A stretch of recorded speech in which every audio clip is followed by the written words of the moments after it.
water pipes, soil, paint, spices, even some cosmetics. All these things can expose you to lead. You might think lead poisoning is a thing of the past, but then you end up being screened, and your lead levels are elevated. Your doctor explains that lead can linger in the body for a lifetime, and it can contribute to higher blood pressure over time, increasing your risk of heart disease.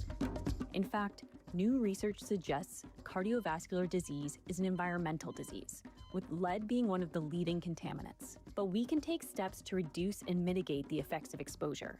And we're supporting lead poisoning prevention efforts in some of the highest need countries in Asia, Africa, and South America, because reducing lead exposure is vital for public health.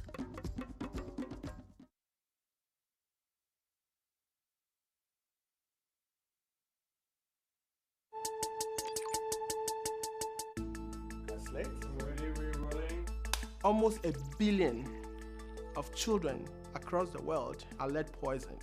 So we're talking about 1 in every 3. They like to call it the silent epidemic. The Lead Poisoning Prevention Initiative, it's an important multi-sector, multi-stakeholder initiative to address all the aspects of lead poisoning. One of the first important things is actually to characterize the problem, to know how widespread this problem is and how people come into contact with lead.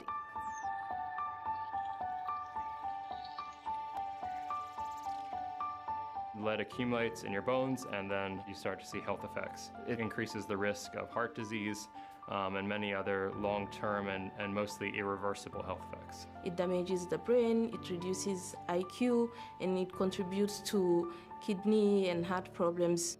We're very grateful that we have support from partners like Bloomberg Philanthropies, because you need to be able to bring partners on board and make the case to governments. What we are doing is undertaking blood lead level surveillance. The reason why we measure blood lead levels is because a lot of the symptoms of lead poisoning are not always outwardly obvious. This is extremely important because hundreds of millions of children are being harmed by an issue that is completely preventable and solvable. Working with Bloomberg Philanthropies have helped us work with a comprehensive approach to address this preventable public health challenge. With government commitments, this can be addressed so we can have a world free of lead poisoning so that children can grow healthy and aspire to their full potentials.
types, soil, paint, spices, even some cosmetics. All these things can expose you to lead. You might think lead poisoning is a thing of the past, but then you end up being screened and your lead levels are elevated. Your doctor explains that lead can linger in the body for a lifetime, and it can contribute to higher blood pressure over time.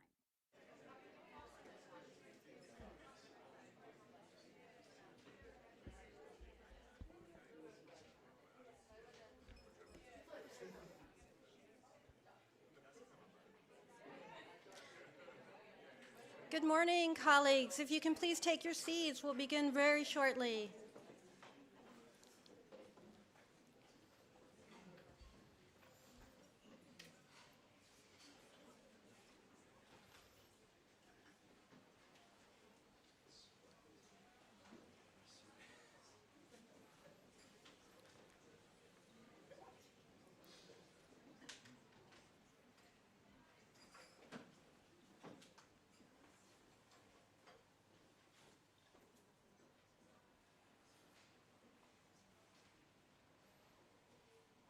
Welcome, everyone. Please take your seats.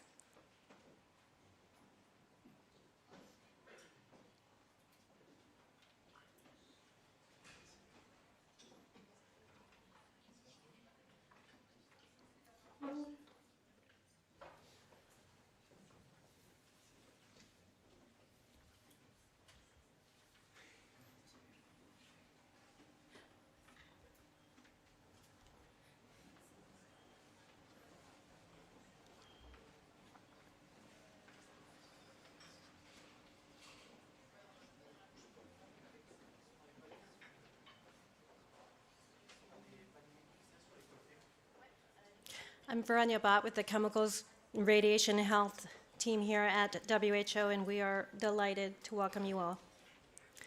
Please take your seats so we can begin.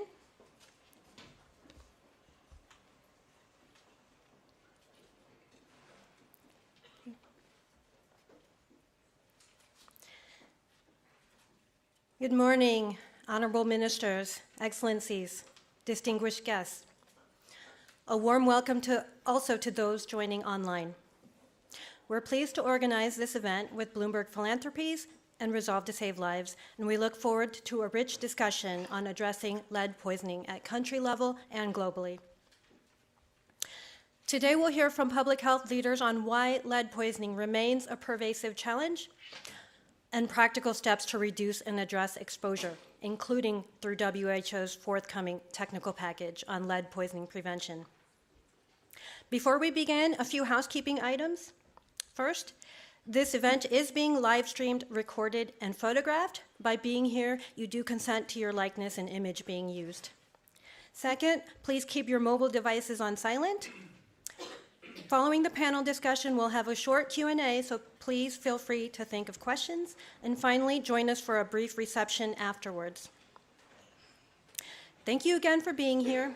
I will now hand over to introductory video remarks from Dr. Tedros, Director General of the World Health Organization.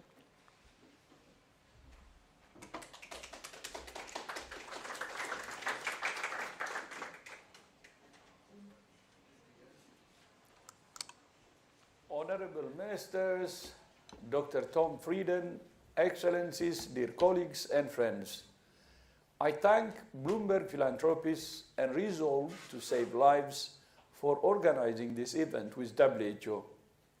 Lead poisoning is a major public health challenge and one that's entirely preventable.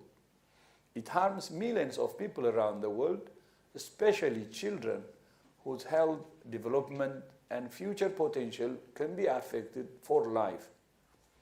Lead exposure can damage the brain and nervous system, reduce learning capacity, and cause long-term harm to health and well-being. It's also a leading cause of death from cardiovascular disease. There is no safe level of lead exposure. Yet, lead continues to be found in products and environments where people live, learn, and work. This must change. WHO is committed to supporting countries to prevent exposure, protect communities, and save lives. That's why we are developing a global action plan and evidence-based technical package to help countries strengthen policies, identify sources of exposure, and implement effective solutions. Today, you will hear more about the first elements of that package.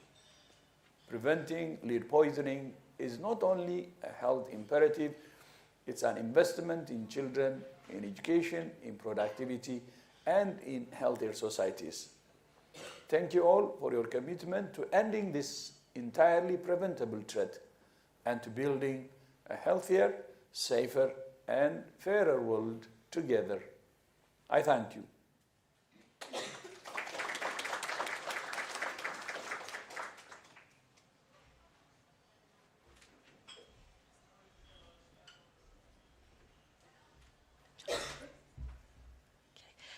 And now I'd like to welcome Tom Friedman from the Resolve to Save Lives. Thank you so much. Thank you so much, Brunia. It's great to be here with so many partners and colleagues. Good morning, country delegations, WHO partners, guests, and people online as we're streaming this as well. We're very proud at Resolve to Save Lives to co-organize this with Bloomberg Philanthropies and the World Health Organization to discuss the launch of a new technical package on lead poisoning prevention.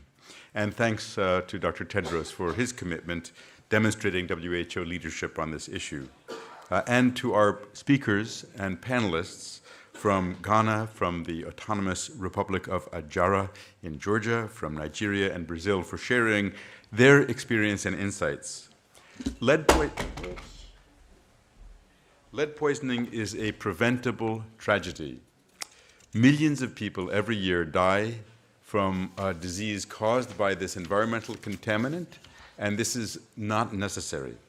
In fact, the estimate is that 1 out of 3 children globally and half of children in low and middle income countries have elevated blood levels at a level sufficient to impair their development throughout their life.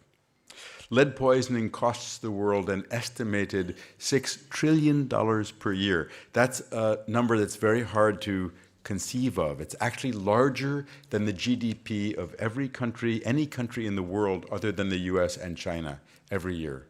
And this is the result of cardiovascular disease, cognitive development problems, and a host of other problems that lead poisoning causes. There is no safe level of exposure. We can, however, get the lead out, starting with seeing what's happening, seeing the burden, the trends, the sources of lead, but also seeing the pathway forward. And that's what a technical package is about. A technical package says, you know, it'd be nice to do everything, but if we do a few things really well, we'll address most of the problem. And fundamentally, what we've heard from countries as we've traveled around the world and from partners who have worked in this area for many years is that what's lacking in too many countries is core environmental public health capacity.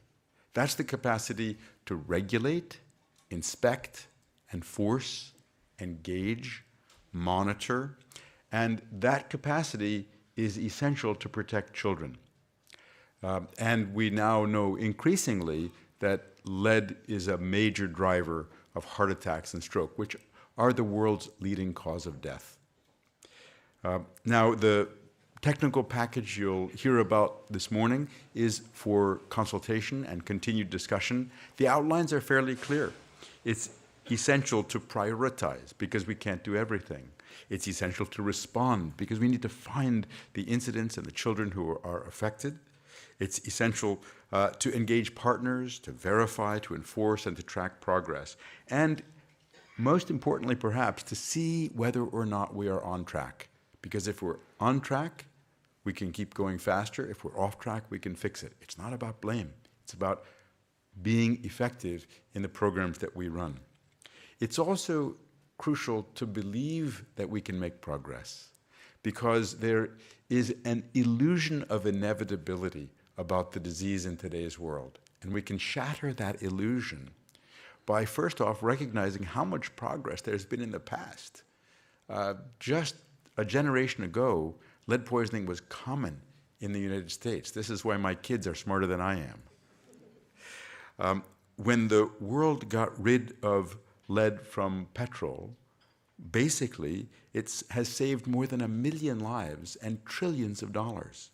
So there's been huge progress in many countries where lead poisoning has become quite rare. The level that was the average in the US a generation ago is now present in less than 1 out of 3,000 children in the US. But every child in the world deserves that protection.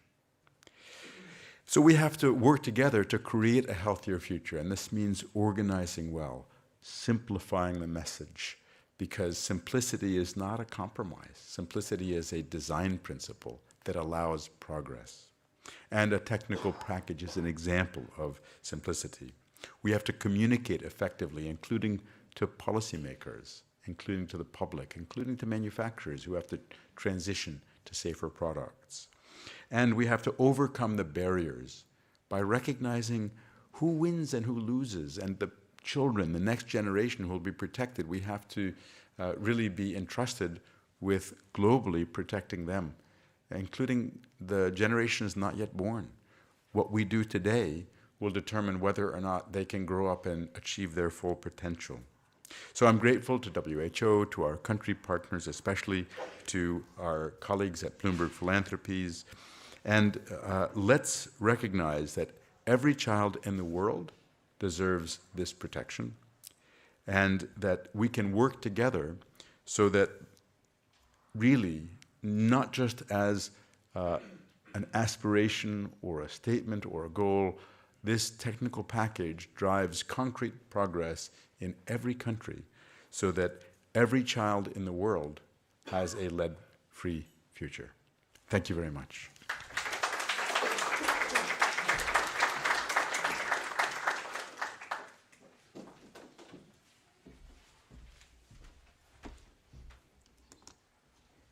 Morning, everyone. It's great to be here with you today. On behalf of Bloomberg Philanthropies, we are really excited to be part of this event to learn more about the technical package for lead poisoning prevention and also what countries are already doing to address lead exposure. Bloomberg Philanthropies was founded by Michael Bloomberg, former New York City mayor and founder of Bloomberg LP. Our public health team focuses on non-communicable diseases and injuries, the leading cause of death globally. At Bloomberg Philanthropies, we have several criteria we use in identifying projects to work on. 1, that there's a high burden, 2, an unmet need, and 3, existing proven solutions to address the problem. As we just heard from Dr. Frieden and Dr. Tedros, lead poisoning meets all 3. Almost a year ago, Bloomberg Philanthropies announced its lead poisoning prevention initiative to address lead exposure globally. The overall goal of our initiative is that countries have the tools they need to develop comprehensive plans and policies to tackle lead poisoning. One of these tools is the technical package. Until now, there's been no similar resource that looks at lead poisoning prevention comprehensively. And in our experience, having supported WHO technical packages on tobacco control, trans fat, hypertension control, and more, we found that they're a valuable first step for countries to understand how to approach a public health issue and then adequately respond within their own context. The steps ahead needed to make progress are challenging and urgent, but very achievable. There are many countries, including those we will hear from today, that are committed to preventing lead-related harm for current and future generation. A big thank you from us to the Resolve to Save Lives and World Health Organization teams for their tireless effort in launching this technical package overview module. We look forward to your feedback and discussion and launching the full technical package next year. Thank you.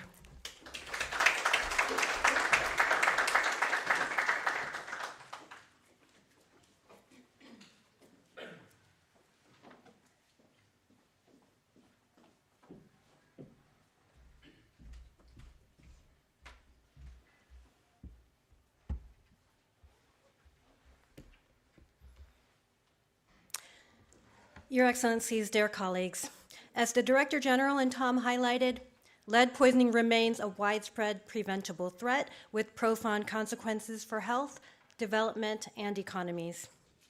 World Health Assembly Resolution 7827 marks an important turning point, a clear recognition that lead exposure is widespread, harmful, and preventable. There is no safe level. The resolution is therefore not only a call for awareness, but a call for implementation. This is where our work is now focused. To support member states, WHO is developing a global action plan and technical package. Practical, evidence-based tools to translate commitment into action. At its core, the technical package answers a simple question. What does it take in practice to reduce and ultimately eliminate lead exposure? Aligned with the Global Action Plan, it focuses on 3 overarching priorities for implementation. Identifying and eliminating key sources of exposure, strengthening surveillance, data, and system capacity, and enabling coordinated cross-sectoral action. As you've heard, countries are already showing that rapid progress is possible with strong regulation, data, and political commitment. In developing the technical package, we sought and listened to countries and partners, and we consistently heard the need for practical, implementable guidance. In response, the package sets out concrete steps, real-world solutions, and policy direction for country-level action. With Resolution 7827 providing the mandate, the technical package is the operational engine to deliver on it. Let me now turn it over to Dr. David Berendez, a Senior Technical Advisor at Resolve to Save Lives, to walk you through the overview of the technical package in more detail. Thank you.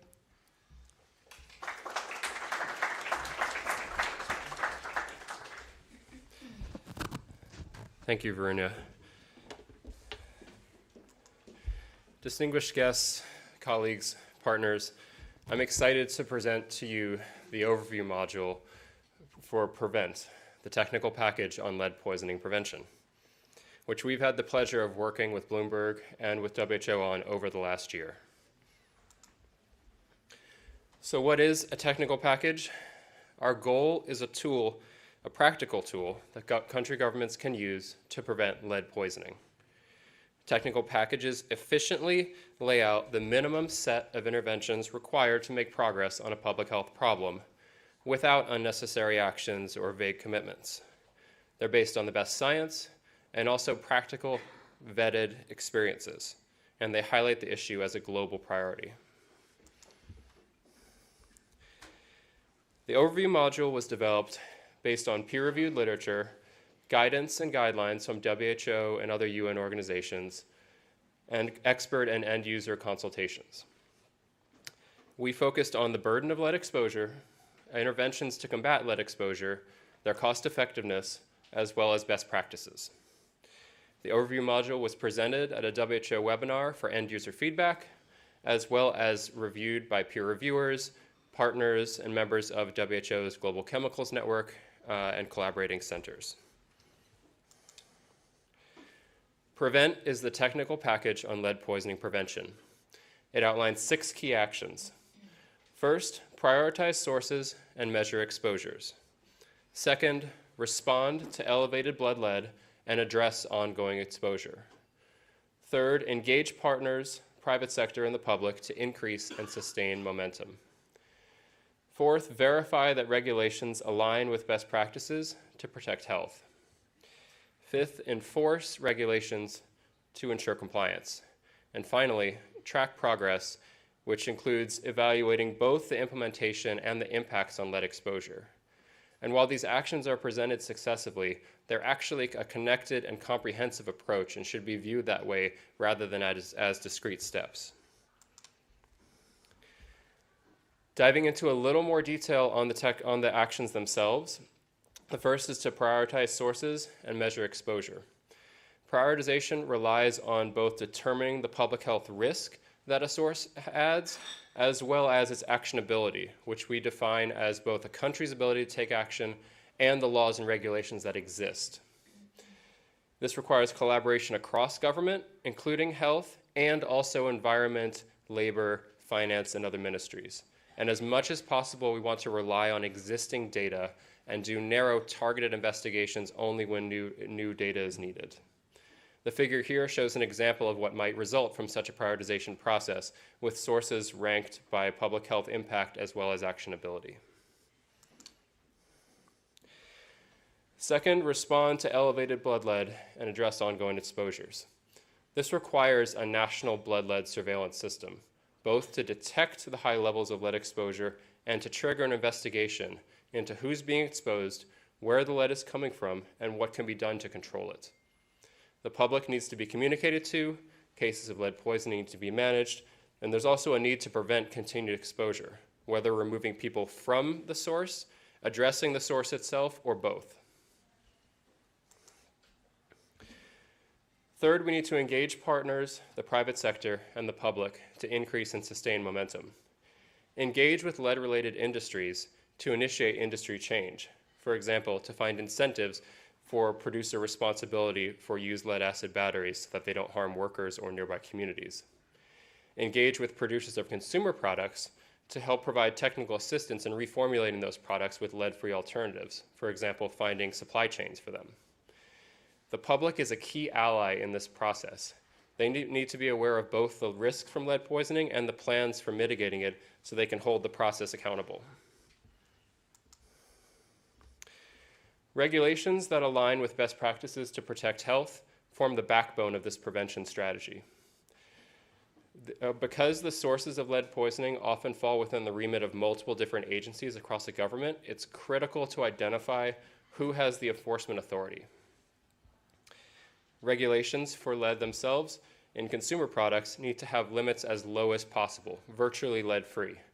And regulations for lead in lead-related industries need to have robust health, environmental, and safety standards. All regulations, whether for industry or consumer products, need to have clear criteria for meeting the standards, penalties that are for those violations, and have inspections and monitoring systems that are sustainably financed.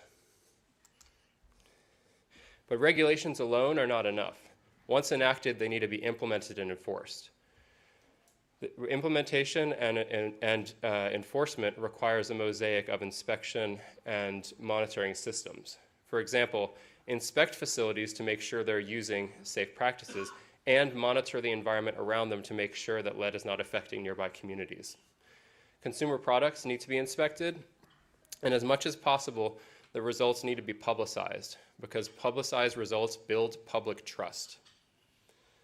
When unnecessarily exposed, workers need to be removed from the environment, monitored for their health, and made sure that that it's safe for them to return to that environment.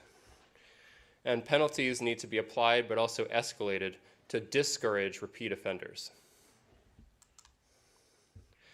Finally, we need to track progress, which requires evaluating both the implementation as well as impacts on lead exposures.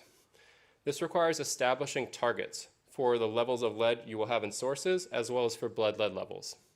Those can then be monitored and evaluated alongside process indicators. As much as possible, we want the monitoring and evaluation system embedded and leveraging existing systems and publicizing results. The more it can do that, the more effective it will be.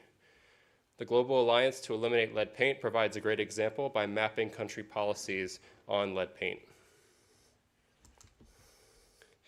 The actions I just outlined comprise the technical package for lead poisoning prevention, which is open for discussion at the QR code here.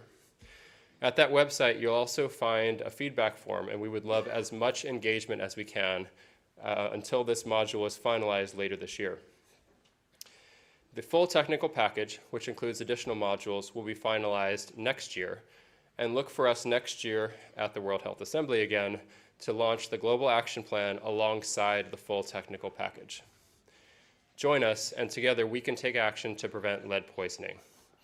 And now I'm going to hand it over to Mr. Will Fitzgibbon, Senior Reporter from The Examination, for the panel discussion.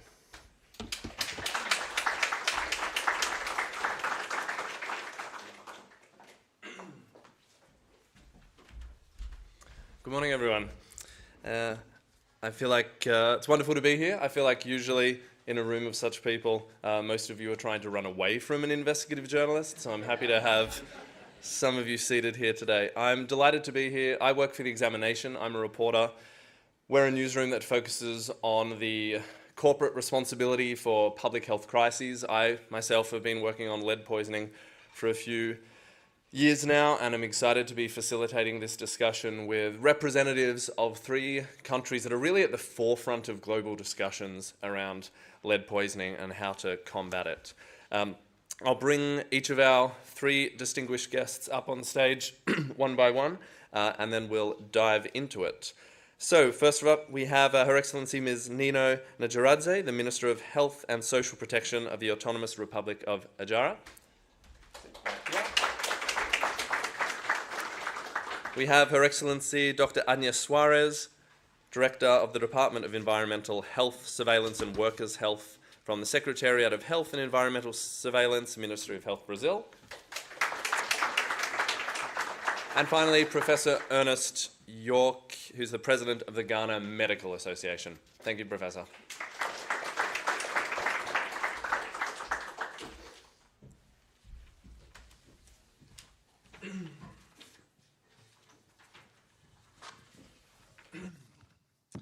Ms. Nuraje, you are up first to get us kicked off. Now, it takes approximately 15 seconds on Google to realize that Georgia as a country is one of the most important and inspiring countries in recent history when it's come to combating lead poisoning.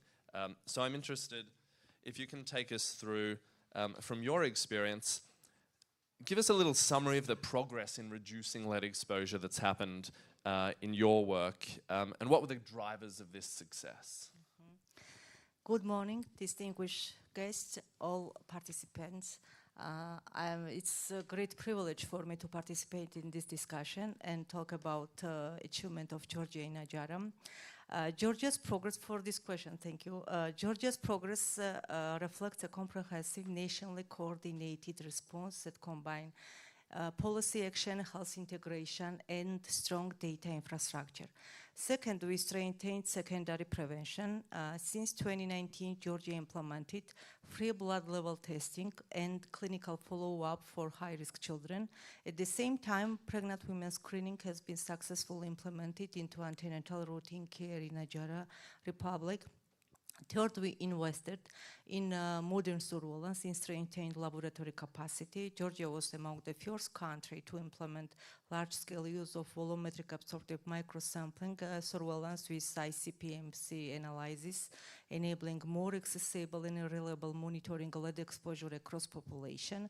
Equally important is public awareness, which have strengthened with community engagement, behavior change, and risk assessment.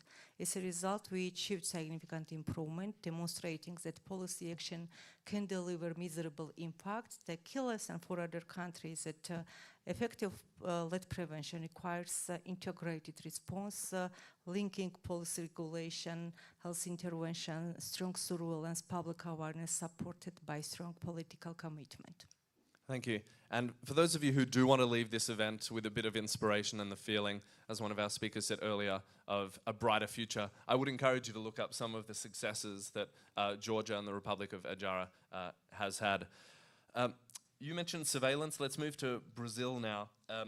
Your Excellency, I hear that Brazil is on the cusp of launching quite a significant biosurveillance program. Can you tell us about what's happening now in Brazil and what's happening in the coming months and years ahead in terms of creating that data that can help governments and the public acknowledge and then respond to the situation?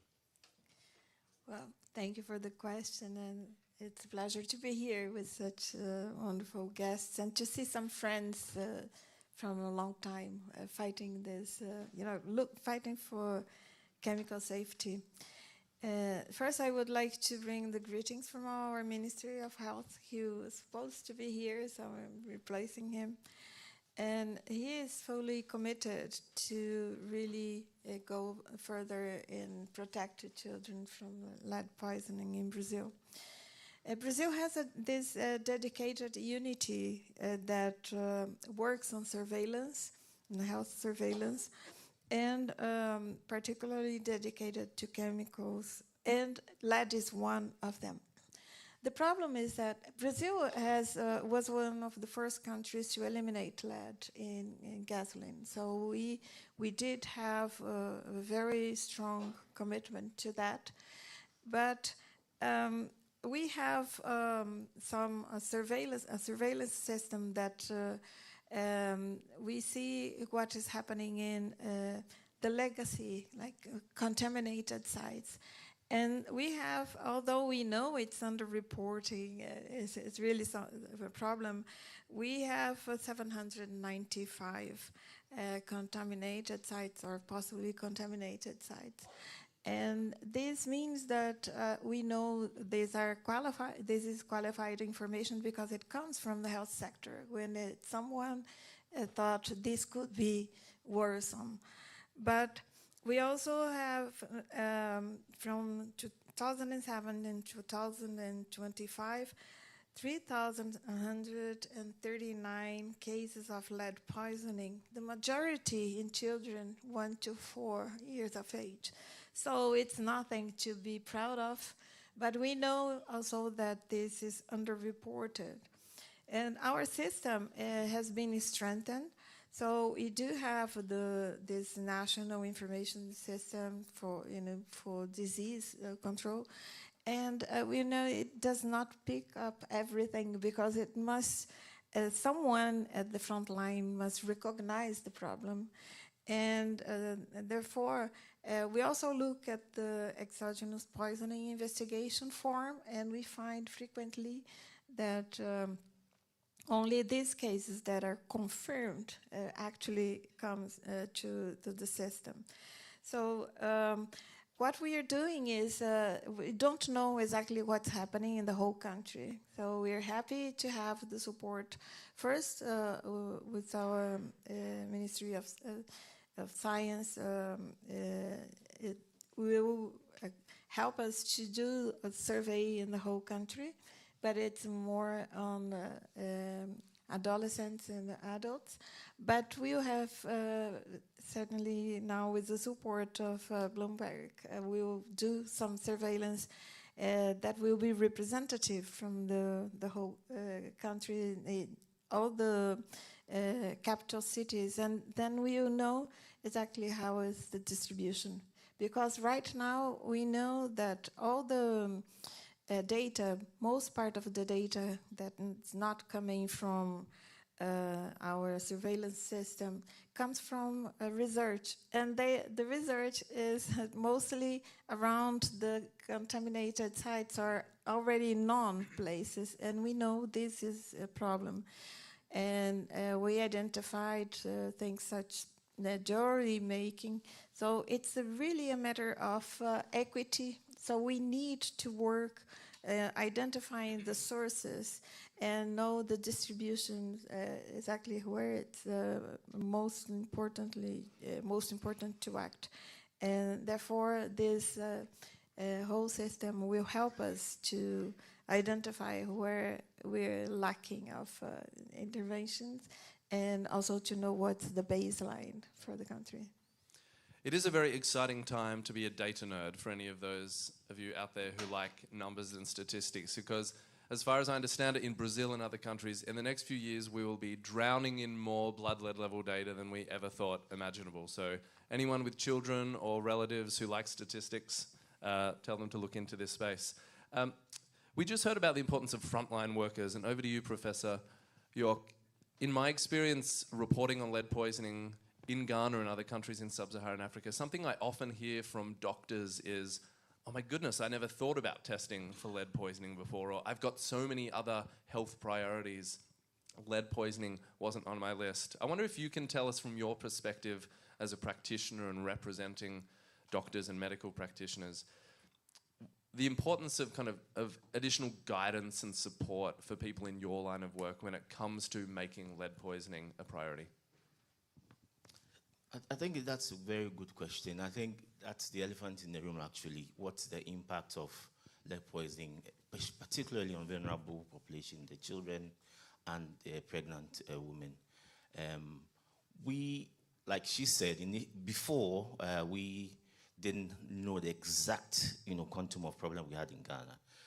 But luckily we partnered international bodies, and we did a survey just published last year, and that set out the actual contamination of water bodies and foods, popular foods and products and all that.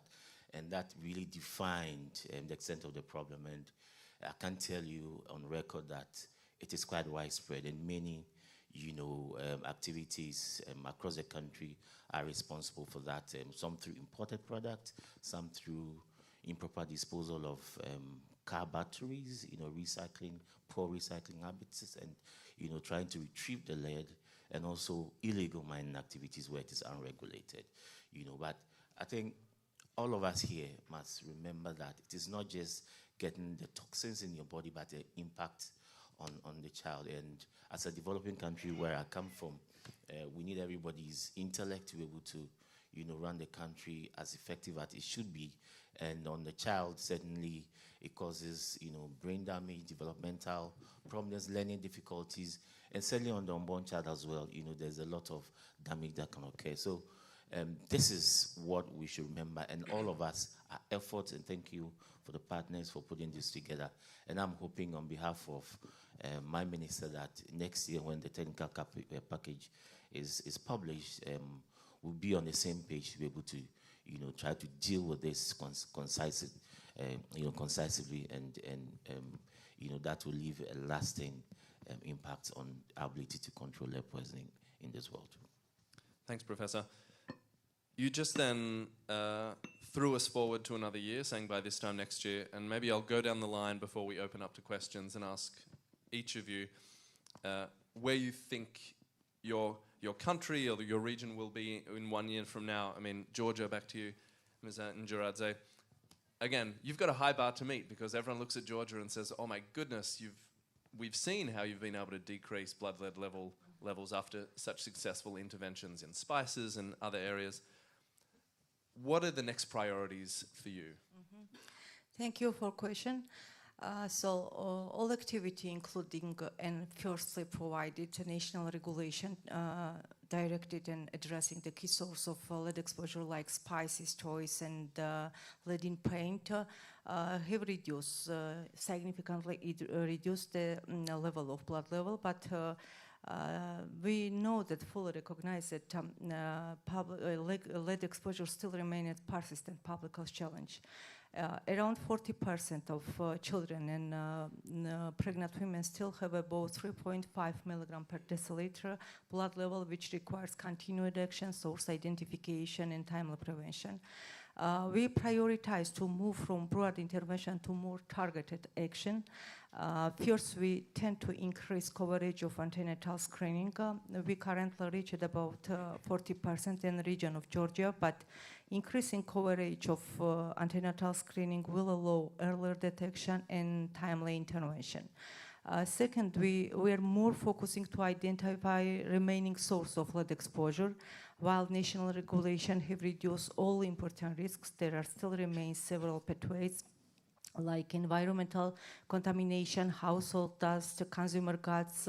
Now we are strengthening laboratory capacity to introduce lead isotope analysis, which will allow pinpoint sources more precisely and guide enforcement. Equally important is, and we will continue to invest population level prevention, including community engagement and risk communication. Our broad goal is sustainability, embedding lead prevention into primary health care and national surveillance system, ensuring that progress is not only achieved but maintained. The next phase of our country about scale, precision, and sustainability, moving from reducing risk factors to ultimately eliminating or preventing factors for future generation. So to sum that up, a lot of work ahead. Very exciting. Dr. Suarez, maybe to you now as well.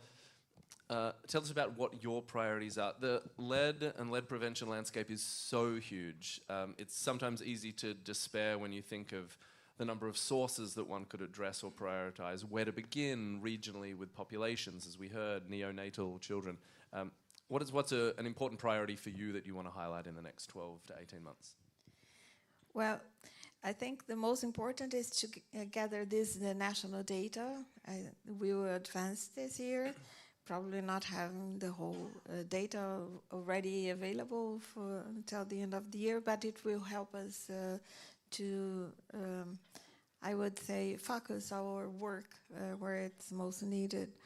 Although we don't need to know in advance to work where we already know there are hotspots, we need to convince legislators Brazil has a governance mechanism that is multi-sectoral, and this helps also coordinate. There is this National Committee on Chemical Safety, and the health sector provides data that helps moving forward. So I hope the data will modify. We still have very high levels allowed in lead in painting, and we hope with better data we'll make sure this will change quickly. And we also think laboratory capacity. We have a network of public health laboratories, and lead is not tests are not available everywhere. So we hope this will increase our possibility of reporting, and also training. So the whole what we are doing is to prepare our project. It's really making sure the whole system. Brazil has a unified health system. It's huge and it covers a whole country. So we hope to mobilize the sufficient information that will help then the whole health assistance and primary health care to know the problem. And so with training and capacity to make diagnosis, we are sure that we'll have this leap forward in terms of knowing where the problem is and tackling it efficiently. Thank you. And then finally to you, Professor. Ghana's got a bit of pressure on it. It's a leading country in the region. A year or so ago, the GHS conducted quite a wide-ranging study of hundreds of children around ULAB sites for lead poisoning. I think only last week or the week before, the EPA and some researchers were conducting soil samples around ULAB sites. So all eyes regionally and globally are looking at Ghana. What are you excited about, or what do you think is a priority in Ghana for the next 12 to 24 months? Yeah, I think you put it right, thank you. And now that we know the extent of the problem, and I'm happy about it, and we have laid out certain regulatory and enforcement mechanisms to make sure that we prevent ongoing poisoning, also reduce the exposure as we go forward. And these are some of the things that we've done. We've intensified interagency collaboration involving the Ministry of Health, FDA Ghana, EPA, as you mentioned, Ghana Standards Authority, and local governments. And really, environmental protection and public health authorities have also been strengthened through these processes. But challenges remain, I must say, because informal recycling systems remain widespread, and many low-resource communities continue to lack safer recycling alternatives. And so it continues, but we are quite focused, and we are committed in strengthening enforcement capacity, improving hazardous waste management systems, and scaling up public education and promoting safer recycling methods. Just a word on the blood, contamination that affects the children. And what we have resolved is to expand surveillance and laboratory monitoring system for high-risk products, environmental exposure pathways, and routine heavy metal testing has been integrated into regulatory monitoring activities. And we hope that by combining all these efforts through this intersectoral collaboration, that we should be able to reduce the incidence of poisoning and also the impact on these vulnerable groups. Thank you. Thank you very much. Okay, well, let's open to questions now. We have about 10 minutes. I think raise your hand if you do have a question for one of our panelists. I think someone will be wandering around with a microphone. Yes, we've got two at the front. Let's start with the gentleman who raised his hand first in the blue shirt behind you, and then we'll pass. We'll take maybe these 3 questions to begin. Sir, and the lady just there. Thank you so much, panelists. Great discussion. My name is Alam Sagir Abisa from Ethiopia. We know lead poisoning is a very important public health problem, and we don't know how to approach it. So this panelist is wonderful to learn and start action. My question is, which program is appropriate to integrate with lead poisoning intervention? Because just to start action and integrate in the existing system, we'd like to hear your reflection to suggest these programs. It could be NCD, it could be other appropriate things, but nice to hear from your thoughts. Thank you. We'll take a few questions, then respond, I think, just in interests of time. There was the gentleman behind, and then the... I will speak like a layman.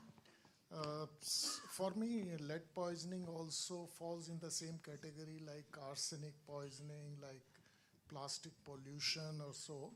And it has been an informative session for me. I did not know that much about this area. My question is, anybody can respond. What action an individual at his or her own level take about this problem? Means if you look at the intake of lead, it is through food or other exposure, which is much more on the regulatory side. But what action as an individual I can take to reduce exposure to lead? Thank you. Did you? Yes, please. Good morning. My name is Sophia from Nigeria. So any of the panelists can answer my question. It's from the community lens. So as we are, sensitizing and bringing to light the issue of lead poisoning, especially among individuals and communities, how did you manage the fear factor as to, not to scare or cause panic, especially in the communities, and how were you able to get people on board to sort of like move closer to adopting safer behavioral practices? Just example from either Brazil or Jara. Thank you. Thank you. Let's take these first 3, and then we'll move on to some of the others. I think the first question was a general question, which is, in your experience, how does one integrate lead poisoning prevention into health systems, and kind of which systems? Thank you for question. We mentioned about several programs, and it was first biomonitoring state health program, which include blood level testing for children, high-risk children, and clinical follow-up for children. Also, there is clinical consultation and supply with elevated level of blood level of children. Also, in this, except of this biomonitoring state program, this is in healthcare program integrated. I mentioned about national regulation and a strong surveillance system, laboratory capacity, because regarding this strengthened laboratory capacity, we can achieve strong surveillance and reveal less invasive and more comfortable volumetric absorptive microsampling analysis precisely, enabling more precisely and reliable monitoring lead exposure. Also, we plan to integrate, next plan is to integrate all activity into primary healthcare and national surveillance system, and increase also antenatal coverage, which will allow earlier detection and timely prevention. Right. So it's not always about nurses wandering around the streets with big needles trying to stick it into children's arms, which can be quite scary, which we'll get to. Dr. Suarez, Professor York, any thoughts on individual actions or experience that you've had with communities and how you work with communities to say, yes, lead poisoning is an issue, but also, no, we don't need to, it's not something to be feared of, or at least can be managed. It's something to be feared of. I think I like the acronym that you projected, PREVENT, the value chain, you see. We have established that, or it has been established that there's no safe levels of lead. So you don't want it in your body as well to cause the NCD. So prevention really, should be the focus. So regulation and enforcement, at the point of production, post-production surveillance, products that are coming from the outside are important to the country and everything else. But at the individual level, I think that, yes, the regulation and the policymakers will do their bit. But what ought to be done is public education.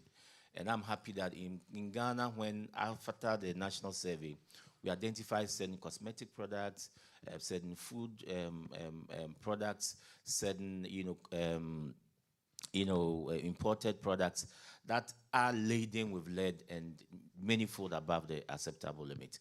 So what we set out to do is to increase the drive of education to make people aware, because ultimately people must make choices. We've also moved into the mining areas where illegal mining is happening, and again they are being educated on safe mining practices and also enforcement of mining regulations. And I like what she said, that we should also go to the schools and let them understand that the greatest impact of lead is on the young person, the unborn child. Therefore, take the bull by the horn, make sure that we are responsible in your food choices. Because the kids may not know. Parents may be educated, but the kids would not know. So we need to partner school systems and the Ministry of Education. I don't know whatever you call it in your country, but we need to have a collaborative approach to make sure the public is adequately educated to be able to make healthy choices. Thank you. Dr. Suarez, any final words? Yeah, I think partnerships is essential, be it at national level, and I agree. Like we are also, we think that awareness raising is essential because we don't need to prove lead is bad for your health. I think this was really well done before. I think we need political will, and political will comes from mobilization of society. So we need the data not because we need to prove lead is bad for your health. We need the data to raise awareness and to make big changes. So we are also planning, we have this year collaboration with the Ministry of Education and go to schools to do this awareness, part of the awareness raising campaign. But also with the other sectors, it means that not everyone understands, because I think when we were doing the campaign to eliminate lead in gasoline, it was more clear. Lead in paint is less appealing. But when you start saying that the activity you do in your house, like the jewelry you're making, and we are dealing with this, I think, in the whole world, at least in Brazil, this is very strong. The informality of the workforce then gets it closer to the house, like you mentioned, it's the same. Recycling is good, but not good for the health of the children if it's done in the way it's done. So that's the reason we think this is, and what individuals can make is to help create this network of people that really who understands the situation and increase political pressure to make quick changes. Thank you. Now, my job here is to disappoint all of you, and we do have to end the questions here in the interests of time, but there will be a short reception after. I want to thank all of our panelists, Professor York, Ms. Njiradze, and Dr. Suarez for your participation. Thank you very much for these insightful comments.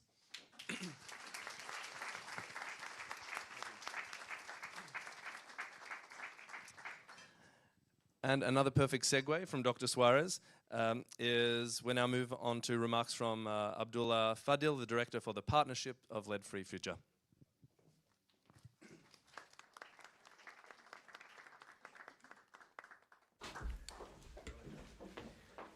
Good morning, colleagues. I think we've heard today strong evidence and clear country experience and practical solutions.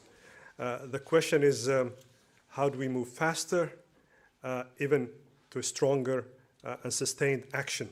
So the evidence to action part I think we've heard, and I think humanity has known lead for over 1,000 years, 7,000 years, I would say.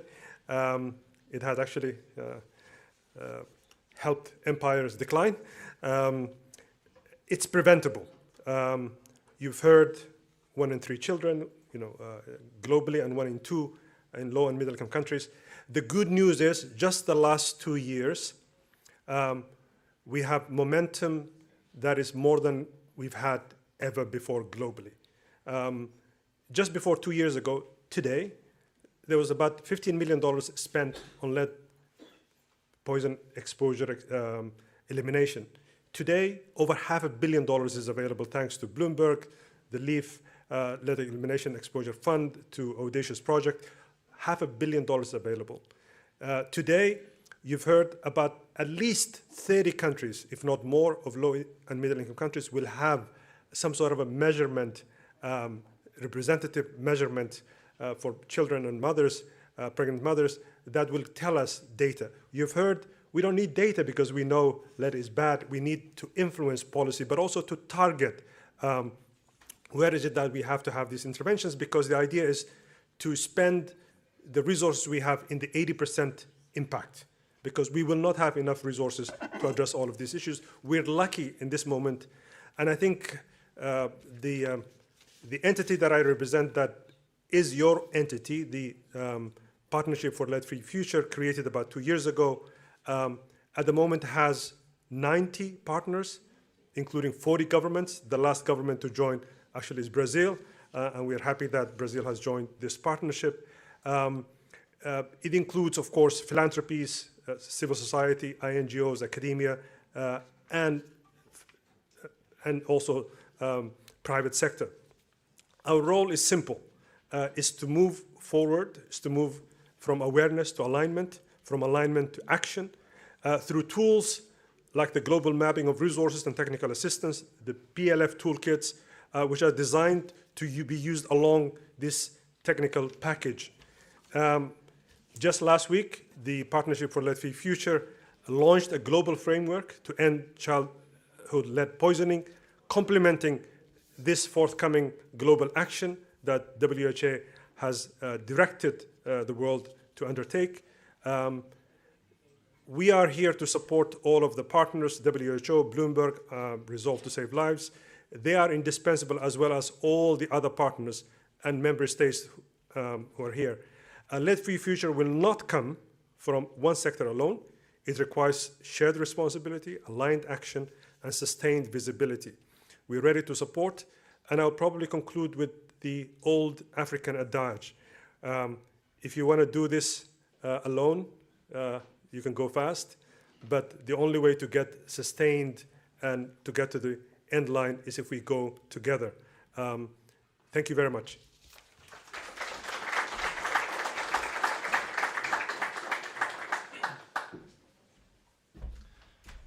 Okay, this is what happens when you get lots of smart people in a room talking about an important issue. We run over time and the croissants get cold.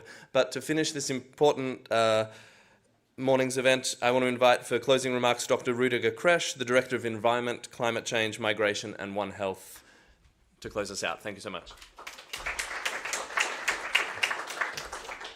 Thank you. Yes, and now I'm standing between the croissants and all the rest of the day. A very good morning, and I'm really delighted to be here. Jeremy Farrar was just with us, our Assistant Director General, extremely interested in the topic because we can do so much.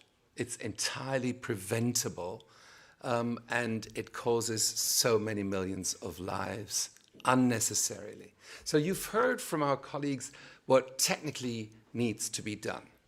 I don't want to repeat that, but the good thing is we know what to do, and we're about to also know how to do it. So, and yes, you were absolutely right. It takes political will. That is what is now needed. The thing is, lead is all around us. It's in everyday's lives. And so many things that we can do to make it no more part of our lives. So if I just think that our babies, when they mumble with their toys, they consume lead. Isn't that disgusting? And are we not here also to look into the evidence, but then also create emotions around this, so that we're linking the evidence, the technical work that we're doing with everyday lives?